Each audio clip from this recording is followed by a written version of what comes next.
కొండలో 7 గెలిచి ఆ హెడ్ క్వార్టర్స్ లో ఫస్ట్ మనమే, సెకండ్ మనమే, థర్డ్ మనమే, చివరికి పోటీ చేసిన ముగ్గురుంటే వారిని ఆంజనేయులు అని చెప్పేసి సర్పంచ్ల ఫోరం చేసుకున్నాం. ఈ విధంగా 131 గ్రామాల్లో 73 గ్రామాలు గులాబీ కండువా వేసుకొని గెలిచినాం. 2 గ్రామాల సర్పంచ్లు, ఒక ఇండిపెండెంట్, ఒక కాంగ్రెస్ మిత్రుడు కూడా నిన్న మొన్న మీ సమక్షంలోనే మాకు అంకుషాపూర్ బాలరాజ్ అన్న మొన్ననే మీకు జాయిన్ అయ్యండి. మీకు తెలుసు, పాతకాలంలో మీతో పాటు మొత్తం కూడా అందులో పాదయాత్రలో పాల్గొన్న బాలరాజ్ తమ్ముడు చాలా మంచిగా చేస్తున్నాడు. కాంగ్రెస్ గెలిచి ఇవాళ చేరిండు, వారికి ఆహ్వానం పలుకుతున్నాం. ఇండిపెండెంట్లు ఇంకొక 5 మంది చేరుతున్నారు. 65% సీట్లు సర్పంచ్లో గెలిచినాం. 75% సీట్లు 83 ఉప సర్పంచ్లు గెలిచినాం. 80% వార్డు సభ్యులు గెలిచినాం. ఇదంతా ఇవాళ కేసీఆర్ గారి మీద, కేటీఆర్ గారి మీద ఉన్న ప్రేమ. మనమే ఇవాళ తెలంగాణ తెచ్చిన నమ్మకంతో గెలిచినామన్నా. ఇవాళ మీ రాక మాకు చాలా ఆనందం కలిగించింది. మీ రాకతో ఏదో సంతోషపడడో స్ఫూర్తి చెందడో కాకుండా మా యొక్క నాయకులు, కార్యకర్తలు అందరితోని ఒక విశ్వాసం మీకు తెలియజేస్తున్నా. చెప్పాలా మీ అందరి తరఫున వచ్చే ఎన్నికలు ఎప్పుడైనా కూడా ఆ అసెంబ్లీ ఎన్నికల్లో ఖచ్చితంగా మాకు సంబంధించిన ఈ 3 నియోజకవర్గాలు జనగామ, పాలకుర్తి, స్టేషన్ గన్పూర్లో మీకు ఇలా గులాబీ జెండా ఎగరవేస్తాం. 2001 నుండి ఇప్పటి వరకు టిఆర్ఎస్ పార్టీ పుట్టినప్పటి నుంచే టిఆర్ఎస్ పార్టీ కష్టకాలంలో, క్లిష్ట సమయంలో కూడా చేర్యాల కానీ, జనగామ కానీ, స్టేషన్ గన్పూర్ కానీ గులాబీ కండగా నిలిచింది. నిన్నగాక మొన్న జరిగిన శాసనసభ ఎన్నికల్లో కూడా స్టేషన్ గన్పూర్, జనగామనే మన యొక్క నాయకులు గులాబీ జెండా ఎగరవేసిండ్రు. ఇవాళ కూడా జరిగిన సర్పంచ్ ఎన్నికల్లో ఎన్ని నిర్బంధాలున్నా, రోజుకో కేసు పెట్టినా, పోలీసుల నిర్బంధం, మిగతా వాళ్ళ యొక్క ఇబ్బందులున్నా కూడా ఇవాళ మా అందరికి కూడా గులాబీ జెండాకే వాళ్ళందరూ కూడా స్వాగతం పలికినరు, ఎన్నుకున్నారు. ఒకటే విషయం అన్నా, ఈ వచ్చే ఎన్నికల్లో ఖచ్చితంగా అనేక అవాంతరాలు ఉంటాయి, డబ్బు ప్రభావం ఉంటుంది. అయినా కూడా వచ్చేది గుర్తు, మనది కారు గుర్తుంటుంది. కాబట్టి మీరిచ్చిన స్ఫూర్తి, మీరు చెప్పే మాటలు విని ఖచ్చితంగా మా జనగామ మున్సిపాలిటీ మీద, మా చేర్యాల మున్సిపాలిటీ మీద మీ మాటలు విని ఖచ్చితంగా స్ఫూర్తి పొంది మా యొక్క ఈ రెండింటి మీద కూడా గులాబీ జెండా ఎగరేస్తామని చెప్పి మేము తెలియజేస్తున్నామన్నా. అదేవిధంగా గన్పూర్ కొత్తగా మున్సిపాలిటీ అయింది. ఆ మున్సిపాలిటీకి అడుగడుగున అడ్డుపడ్డది కడియం శ్రీహరి. గన్పూర్ మున్సిపాలిటీ వస్తే ఆ గన్పూర్ మున్సిపాలిటీకి అడ్డుపడ్డది కడియం శ్రీహరి. ఆ విషయాన్ని మనం చెప్పి అది గెలిపించుకోవాల్సిన అవసరం ఉంటుంది.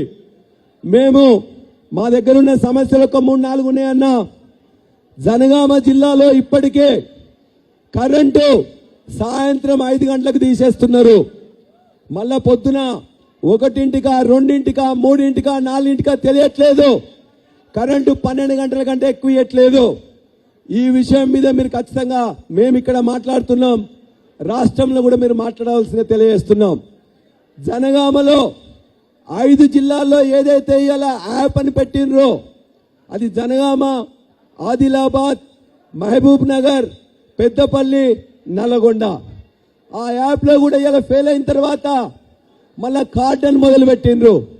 ఆ కార్డు కూడా మా దగ్గర సిద్దిపేటలో ఇలా మొదలు పెట్టినరు. యాప్ మాకు జనగామలో మొదలు పెడితే కార్డు మాకు సిద్దిపేటలో మొదలు పెట్టినరు. యూరియా షాపుల్లో ఉంటే నిజంగానే ఒకవేళ పిఎస్సిఎస్ లో ఉంటే ఏ యాప్ లేకున్నా, కార్డు లేకున్నా మాకు దొరికేది. దాన్ని ఇవ్వకుండా ఉండాలని చెప్పేసి ఇవాళ యూరియా విషయంలో కూడా ఇవాళ ఒకవేళ యాప్లో కానీ కార్డులు ఇచ్చినా కూడా 5 ఎకరాలు ఉంటే 2 లేక 3 ఇస్తున్నారు. 10 ఎకరాలు ఉన్నట్లయితే 5 లేక 6 ఎకరాలు ఇస్తున్నారు, అదే 6 బస్తాలు ఇస్తున్నారు. మేము నిజంగా వ్యవసాయానికి యూరియా వేసేది 15 రోజులకు మొదలు పెడతాం, 30 రోజులకు రెండోసారి వేస్తాం, 45 రోజులకు మూడోసారి వేస్తాం. వాడు 15 రోజులకు 2 బస్తాలు ఇస్తే మళ్ళా 15 రోజుల తర్వాత మళ్ళీ ఒక 3 బస్తాలు ఇస్తే మా పంటకి ఇలా యూరియా వేసే అవకాశమే రాదు. గతంలో నష్టపోయింది మా రైతాంగం, మరలా ఇలా నష్టపోయే అవకాశం ఉన్నది. కాబట్టి ఈ యూరియా సమస్య మీద కూడా మీరు పార్టీగా పోరాటం చేయాలని చెప్పేసి మీకు విజ్ఞప్తి చేస్తున్నాం. అదేవిధంగా యాసంగిలో సన్న ఒడ్లు పండించిన వాళ్ళందరికీ కూడా బోనస్ ఇస్తామని చెప్పేసి ₹1 బోనస్ కూడా ఇవ్వలేదు. 1250 కోట్ల బోనస్ గత యాసంగి డబ్బులు ఇప్పటి వరకు రాలేదు. ఈ సమస్య మీద కూడా దయచేసి మీరు మాట్లాడాల్సిందిగా కోరుతున్నాం. అదేవిధంగా మీరు నేను ఎన్నికల్లో పోటీ చేస్తానని చెప్పి మీరు ఆనాడేస్తే మున్సిపల్ శాఖ మంత్రులుగా ఉన్నారు. మా జనగామకు 30 కోట్లు ఇచ్చారు, చేర్యాలకు 15 కోట్లు ఇచ్చారు. ఇక్కడ కాంగ్రెస్ పార్టీ చేతగా నాయకులు ఆ 30 కోట్లను 15 కోట్లను ఆపేసి జనగామ పట్టణ అభివృద్ధికి అడ్డుపడ్డారు, చేర్యాల పట్టణ అభివృద్ధికి అడ్డుపడ్డారు. ఆయన వచ్చే నిధులతో ఉన్న నిధులతో ఏదో విధంగా మేము నెట్టుకొస్తా ఉన్నాం. మీ నాయకత్వంలో మరలా ఖచ్చితంగా మీరు రేపొద్దున కేసీఆర్ గారు ముఖ్యమంత్రి అయిన తర్వాత మున్సిపల్ శాఖ మీ దగ్గర ఉంటే మొత్తం కూడా జనగామ పట్టణాన్ని మీ సిరిసిల్లకు ధీటుగా చేసేందుకు మాకు అవకాశం ఇవ్వాలని కోరుతున్నాం. మా సిద్దిపేటకు గజ్వేలు సిరిసిల్ల అని అందరూ అంటుంటారు, దాని ప్రకారం చేస్తానని మా అందరికి చెప్పినాం. 30 కోట్లు మీరు ఇచ్చిండ్రు, 15 కోట్లు ఇచ్చిండ్రు, చేయలేకపోయినాం.